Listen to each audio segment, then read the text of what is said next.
यही है वो प्राचीन कदम का पेड़ जिस पर हमारे भगवान श्री कृष्ण जी लगभग आज से 5,500 साल पहले यमुना नदी में कूदे थे, जब उन्होंने गेंद लीला के दौरान कालिया नाग को यहाँ से मुक्त कराया था। क्योंकि देख रहे हो, उस जगह को बोला जाता है केसी घाट। और केसी घाट पर जो भगवान श्री कृष्ण जी की लीला जुड़ी हुई है वो कुछ इस प्रकार है कि केसी नाम का दैत्य यहाँ रहता था, जो यहाँ आसपास के लोगों को काफी दुखी करता। जो आप सामने कुआं देख रहे हो, इस कुएं का इतिहास बहुत ज्यादा इंटरेस्टिंग है अंदर। और सबसे पहले आपको जो झांकी मिलती है वो मिलती है भगवान श्री कृष्ण जी को गोकुल ले जाते हुए। ये पागल बाबा का मंदिर जो लगभग 8-9 मंजिला मंदिर है, और हमारे पागल बाबा आए थे बांग्लादेश से।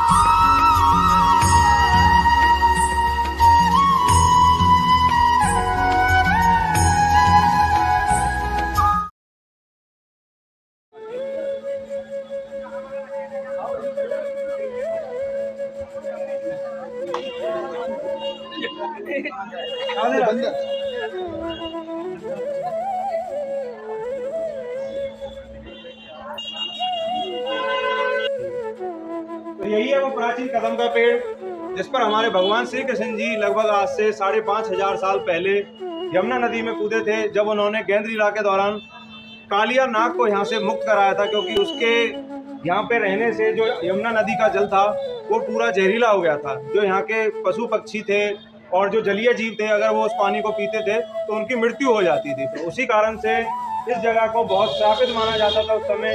और जो हमारे भगवान श्री कृष्ण जी थे वो कोई भी कार्य किसी न किसी लीला द्वारा करते थे। तो उन्होंने जब कालिया नाग को यहाँ से उन्हें मुक्त कराना था तो उन्होंने गेंद लीला का एक किया। उसी के दौरान जब उन्होंने यहाँ पर अपने सखाओं के साथ वो गेंद लीला कर रहे थे तो क्या होता है कि उनकी गेंद यमुना नदी में चली जाती है। तो उनके जो सखा होते हैं वो उनसे कहते हैं कि हमें तो हमारी गेंद चाहिए। तब हमारे भगवान श्री कृष्ण जी इसी पेड़ से यमुना नदी में कूद जाते हैं और उनके सखा कहते हैं, अरे रुको रुको कृष्णा कृष्णा। तब तक वो नदी में कूद चुके होते हैं। तो आपने कृष्ण लीला में भी ये दृश्य जरूर देखा होगा। उसके बाद भगवान श्री कृष्ण जी नीचे जाते हैं और उसके बाद उन्हें सबसे पहले कालिया नाग की पत्नी मिलती हैं।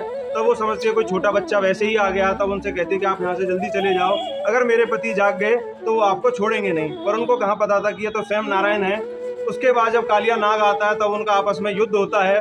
पहले क्या होता है, भगवान श्री कृष्ण जी उनके नीचे होते हैं, पर उसके बाद दोनों में काफ़ी टक्कर का युद्ध होता है। उसके बाद भगवान श्री कृष्ण जी कालिया नाग को अपने वश में कर लेते हैं। तब उनकी मृत्यु ही करने वाले होते हैं। तब उनकी कालिया नाग की जो पत्नी होती हैं वो उनसे आग्रह करती हैं, अगर आपने इन्हें मार दिया तो हमें कौन पूछेगा, कौन हमारी देखभाल करेगा, कौन हमारी पूजा करेगा। तब भगवान श्री कृष्ण जी ने उनकी पत्नियों के आग्रह पर जो कालिया नाग था उसको रमनदीप फिजी में भेज दिया है, जो आज भी काफ़ी फॉरनर वहाँ दर्शन करने जाते हैं, जो फिजी में पड़ता है। तो यही यहाँ से लीला रही थी और यही वो प्राचीन पेड़ है।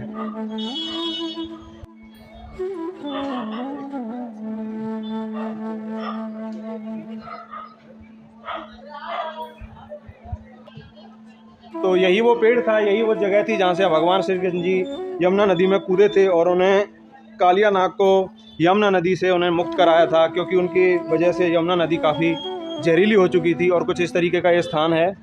और पीछे कालिया नाग की एक छोटा सा वो लीला भी दिखाई हुई है। राधे राधे भाइयों, स्वागत है आपका ब्रज भूमि दर्शन में राहुल चौधरी की एक और नई वीडियो में। तो आज हमारी ब्रज यात्रा आ चुकी है वृंदावन में। और वृंदावन में आप जो जगह देख रहे हो उस जगह को बोला जाता है केसी घाट। और केसी घाट पर जो भगवान श्री कृष्ण जी की लीला जुड़ी हुई है वो कुछ इस प्रकार है कि केसी नाम का दैत्य यहाँ रहता था, जो यहाँ आसपास के लोगों को काफ़ी दुखी करता था। और भगवान श्री कृष्ण जी ने उसका वध किया था और उसको मुक्ति दी थी। इसीलिए इस जगह को केसी घाट के नाम से जाना जाता है। और यहाँ पर यमुना का पूजन भी होता है। बहुत ही प्राचीन और बहुत ही दार्शनिक स्थल है, जैसा कि आप देख ही पा रहे हो। अभी बरसात का मौसम है, यमुना जी भी अपने पूरे उफान पर है। और अभी मैं आपको यहाँ का पूरा एक टूर कराऊंगा, वीडियो पूरी ज़रूर देख। और यही केसी घाट है। आप जो मेरे सामने देख रहे हो ये भी काफ़ी पुराना स्ट्रक्चर है, बहुत सुंदर लग रहा है देखने में। और कुछ इस प्रकार जो श्रद्धालु यहाँ परिक्रमा लगाने आते हैं वो इस प्रकार अपनी थकान मिटाते हैं। और यहाँ पर नाव भी काफ़ी चलती हैं, जैसा कि आप देख पा रहे हो यमुना में। और इस पूरे घाट को बोला जाता है केसी घाट। और यहाँ की जो जिस वजह से इसका नाम केसी घाट है वो कहानी मैंने आपको पूरी बता ही दी है।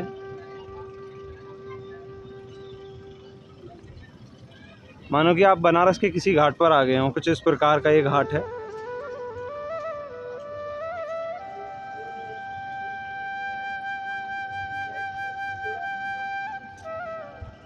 और दूर ही दूर तक खाली मोटर वाली नावों का शोर है।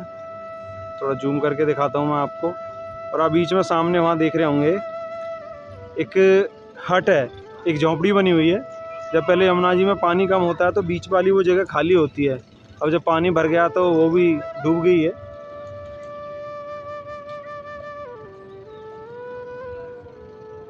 और परिक्रमा यहाँ चलती रहती है।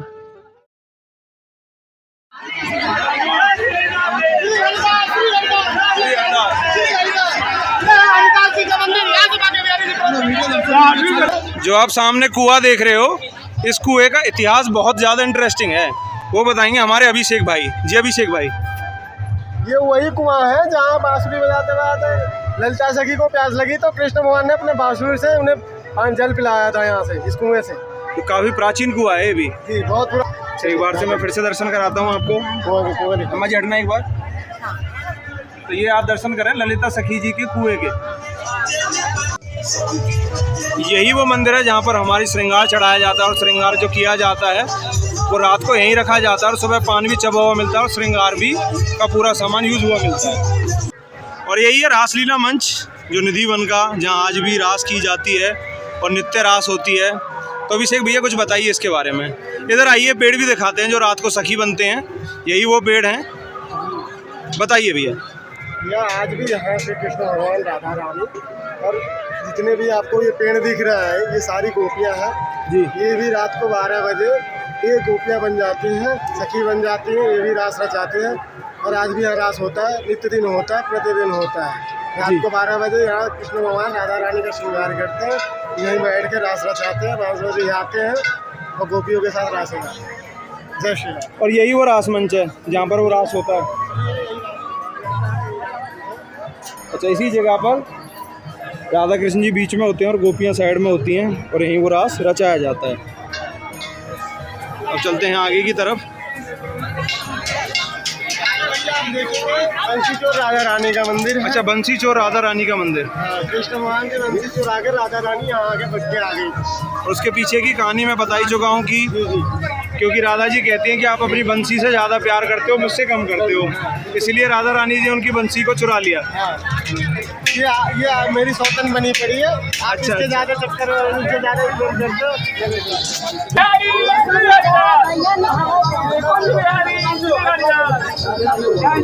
श्री वृंदावन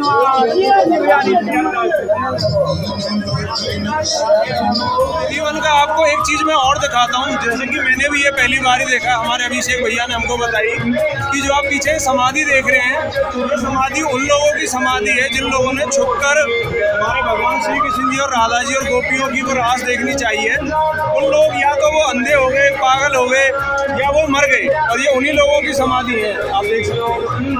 और ऐसी बहुत सारी समाधि है यहाँ पर। चलते हैं अंदर और सबसे पहले आपको जो झांकी मिलती है वो मिलती है भगवान श्री कृष्ण जी को गोकुल ले जाते हुए। यहाँ पर वही कंस की जेल है और वो वाली चीज़ भी यहाँ पर दिखाई हुई है। जब भगवान श्री कृष्ण जी पैदा होते हैं तो जो भी वहाँ पर आज के समय में कहूँगा गार्ड और जो उस समय में कहलाते थे सैनिक, वो सारे मूर्छित हो गए थे। और इधर वो वाली लीला भी है जब वहाँ से हमारे वासुदेव जी हमारे नंद बाबा जी की लड़की को लेकर आते हैं। और यहाँ पर उस झांकी का भी है जब हमारे जेल से हमारे वासुदेव जी श्री कृष्ण जी को यमुना जी के द्वारा गोकुल ले जाते हैं नंद बाबा के यहाँ पर। और इसके बाद आगे बढ़ते हैं। यहाँ पर है माखन चोर की लीला दर्शन, कि हमारे भगवान श्री कृष्ण जी कैसे माखन चुराया करते थे और कैसे अपने मित्रों को खिलाया करते थे। उस समय में उनको सखा कहा जाता था। और आप ये देख सकते हैं, ये सुदामा है और कई सखा उनके नाम नहीं जानता। और ये हमारे कृष्ण जी की सबसे बड़ी जो भक्त हुई हैं मीराबाई, ये उनकी झांकी है। और ये कीर्तन कहलाता है, एक संकीर्तन। और यहाँ पर यह है आपकी अभिमन्यु का चक्रव्यूह में घेराव लीला, जब अभिमन्यु को एक चक्रव्यूह में घेर लिया गया था। और इसके बाद आगे बढ़ते हैं। यहाँ पर है बाणसैया पर भीष्म पितामह, ये देख सकते हैं आप, क्योंकि महाभारत में भी हमारे भगवान श्री कृष्ण जी का उतना ही रोल था जितना खुद का उनकी अपनी कृष्ण लीला में था। अब यहाँ पर आप ध्यान दर्शन करें, ये झांकी है आपकी श्री वंशी वट लीला दर्शन। ये भी कोई ना कोई लीला जरूर रही होगी, अभी मुझे तो याद नहीं आ रही।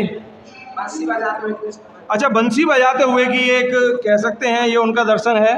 और यहाँ पर चीर हरण लीला दर्शन, जो हमारी इस लीला के बारे में बताइए। अच्छा, जो कपड़े चुराने की लीला थी उसको चीरहरण लीला बोला जाता था। अच्छा, तो जो सामने ये नदी में आ रही है नहाने और भगवान श्री कृष्ण जी ने इनके वस्त्र चुराए हुए हैं। और ये हमारे नटखट श्री कृष्ण जी, जो हमारी गोपियाँ होती थी जब वो अपनी मक्खन और दही बेचने जाया करती थी तो उनकी मटकियाँ वो फोड़ दिया करते थे। ये उनकी नटखट लीला। देखें उनके हाथ में ग्लोल है। और इसके बाद भगवान राम द्वारा शिव पूजन। और ये देखें आप, यहाँ पर भगवान राम द्वारा शिव पूजन किया जा रहा है। अच्छा, जब हमारे भगवान राम जी सीता मैया को रावण को मार के ले आए थे तो उसके बाद जो हमारे भगवान शिव जी का उन्होंने पूजन किया था, यह वही लीला है। इसके बाद श्री लक्ष्मण शक्ति एवं भक्त हनुमान जी संजीवनी बूटी लाते हुए, तो दर्शन करें आप, बहुत सुंदर झांकी बनी हुई है। हमारे हनुमान जी बूटी ला रहे हैं। जब हमारे मेघनाथ जी के बाण से हमारे लक्ष्मण भैया मूर्छित हो गए थे तो उसके बाद हमारे हनुमान जी संजीवनी बूटी लेने गए थे, तब उनसे वो पहाड़ तो पहचाना नहीं गया था तो वो पूरा हिमालय पर्वत ही उठा लाए थे। ऐसे थे हमारे हनुमान जी। दर्शन करें आप उनके। और कुछ इस प्रकार उनकी झांकी बनाई जा रही है जो निरंतर उड़ती रहती है, क्योंकि वो पवन पुत्र हनुमान थे। और ये संत तुलसीदास जी चंदन घिसते हुए सामने दर्शन करें आप। और इसके बाद भगवान श्री नरसिंह द्वारा हिरण्यकश्यप की लीला, ये उनका जो वध किया था, ये उसको दर्शाया जा रहा है। अब जो हमारे माता जी थी उनको जो ब्रह्मांड दिखाया था हमारे भगवान श्री कृष्ण जी ने, ये वो लीला है। इसको बहुत अच्छे से दिखाया गया है यहाँ पर। और इसके बाद कहाँ दिखा रहा है, तो अभी ये हमारा कृष्ण जी का वो खराब हुआ पड़ा है जिसमें वो ब्रह्मांड दिखाते हैं। और ये भी कुछ लीलाएं हैं जिनके बारे में लिखा नहीं गया। और यहाँ पर है कांवड़ियों द्वारा शिव पूजन, जो आज के टाइम में हमारी एक प्रथा चल चुकी है। हमारे कांवड़िया सावन के मास में हरिद्वार जाते हैं और वहाँ से जल लेके आते हैं, कुछ पैदल लेके आते हैं, कुछ भाग के लेके आते हैं, जैसे डाक कांवड़ भी बोला जाता है। ये वो लीला है। तो अब हम आपको वो झांकी दिखाते हैं जो इस मंदिर की स्टोरी है। सबसे पहले हमारे पागल बाबा ने यहाँ का भूमि पूजन किया, जो आप देख ही पा रहे हैं वीडियो में। उसके बाद भूमि पूजन करने के बाद जब इस तरीके से मंदिर का निर्माण शुरू हुआ, और ये उसकी जर्नी है, पूरा मंदिर कैसे कैसे बना। फिर उसके बाद ये 9 मंजिल का एक ऐसा भव्य मंदिर बनकर तैयार हुआ जिसकी कल्पना शायद ही किसी ने की होगी ब्रिज में, जिसकी हर मंजिल पर एक मंदिर है। और ये हमारे पागल बाबा की झांकी देखें जिसमें एक रथ में उनको ले जाया जा रहा है, बहुत ही सुंदर। और बाबा द्वारा की जा रही है माँ दुर्गा की आरती, ये भी बहुत सुंदर झांकी है। और बाबा श्री स्वयं नर नारायण की सेवा करते हुए, क्योंकि वहाँ पर जो भी साधु संत और जो भी दुखी लोग होते थे, बाबा उनकी सेवा करते थे, या वो प्रसाद के रूप में हो या जल के रूप में हो। और बाबा श्री हरिदास संकीर्तन करते हुए, हरिदास जो हमारे ब्रज का एक बहुत बड़ा नाम है जिसको हर कोई जानता भी है। और यहाँ पर कौन सी झांकी दिखाई गई है, यहाँ पर झांकी दिखाई गई है हमारे पागल बाबा की। और ये हमारे बाबा श्रृंगार कर रहे हैं चंदन तिलक का। पंडित जी राधे राधे। तो पंडित जी इस मंदिर के बारे में कुछ बताइए हमें, क्योंकि मैं सामने से जब गुजर रहा था तो मैंने ऐसा मंदिर मथुरा वृंदावन के दूर दूर तक नहीं देखा। तो इस मंदिर के बारे में आप कुछ बताइए। ये मंदिर पागल बाबा ने बनवाया है, श्रीमती लीलाधर पागल बाबा। ये भगवान के भक्ति में इतने लीन हो गए थे कि पागल लोग उनको बोलते थे। ये बाबा बांग्लादेश से आए हुए थे। बाबा का मंदिर भारत में 6 जगह है, 3 आसाम में, 2 वृंदावन में, 1 झारखंड में। सबसे ऊंचा मंदिर बाबा का यही है। बाबा ने यही समाधि लिया है 1980 में, 24 जुलाई को बाबा ने समाधि ली है जी। हाँ जी। और कुछ हमारे बाबा के चमत्कार जो कुछ बताना चाहें आप हमें? बाबा के चमत्कार बहुत ढेर सारे हैं। बाबा का एक मंदिर आसाम में है जी, सापट ग्राम में, वहाँ कीर्तन चल रहा था और बाबा ने वहाँ पे एक महिला एकदम वृद्ध अवस्था में आई थी। बाबा ने उसको लाल रुमाल से झाड़ा दिया था, वो जीवित हो गई थी। अच्छा, बाबा को हाथ में लाल रुमाल है, वो चमत्कारी रुमाल है। अच्छा, जो सामने में मूर्ति में भी देख सकते हैं। हाँ जी, हाँ जी, हाँ जी। अच्छा, ये लाल रुमाल कम का इस्तेमाल है, बाबा उसे करते थे। तो इस मंदिर को बनाने में कितना समय और कितना टाइम, मतलब धन तो नहीं पूछना चाहिए, हाँ, और बाकी समय कितना लगा? इस समय तो कुछ लगता ही है, लेकिन बाबा जल्दी बनवा दिए थे। अच्छा, बाबा ने इस क्षेत्र में बन चुका था। मेरे ख्याल से अपने आसपास के क्षेत्र में तो ऐसा मंदिर नहीं होगा, इतना मैं जानता हाँ जी, हूँ। ऊंचा मंदिर है, 9 मंजिल का मंदिर है ये, 9 मंजिला मंदिर है, सबसे ऊंचा मंदिर है ये। शायद वृंदावन में अब कोशिश की जा रही है कि एक ऊंचा मंदिर बनाने की। हाँ, वो तो बनेगा ही, लेकिन अभी बाबा का ही मंदिर है जो ऊंचा है, सबसे ऊंचा है। अब मैं आपको पागल बाबा की समाधि दिखाता हूँ जो यहाँ पर काफ़ी विख्यात थे, और ये वही उनका चमत्कारी लाल रुमाल है जो उनके हाथ में रहता था। जैसे कि हमारे पुजारी जी ने बताया था कि असम के एक मंदिर में उन्होंने एक मृत महिला को इससे झाड़ा दिया और वो जीवित हो गई थी।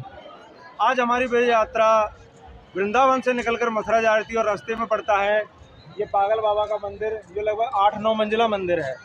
और हमारे पागल बाबा आए थे बांग्लादेश से, और वो बहुत चमत्कारी बाबा थे। उनके हाथ में एक लाल रुमाल रहता था और सारा जो भी मतलब कह सकते हो आप जो भी करिश्मा था उस लाल रुमाल में था, और बहुत ही ज़्यादा सिद्ध बाबा थे। और ऐसा मंदिर आपको कहीं नहीं मिलेगा। इस मंदिर के हर एक फ्लोर पर एक नया मंदिर है, मतलब कहीं पर दाऊ जी का मंदिर है, कहीं शिव जी का मंदिर है, कहीं कान्हा जी का मंदिर है। अब मैं आपको जो आगे टूर कराऊंगा वो इस मंदिर का कराऊंगा, धीरे धीरे एक एक मंजिल का। अब चलिए वीडियो पूरी ज़रूर देखना। मैं चलता हूँ अंदर और आपको दर्शन कराता हूँ पूरे मंदिर के। अभी हम आ चुके हैं राधा गोविंद मंदिर जो पहली मंजिल पर पड़ता है, फर्स्ट फ्लोर पर। अब चलते हैं अंदर, और ये तो खैर पहली ही मंजिल है, बहुत ज़्यादा ही सुंदर है।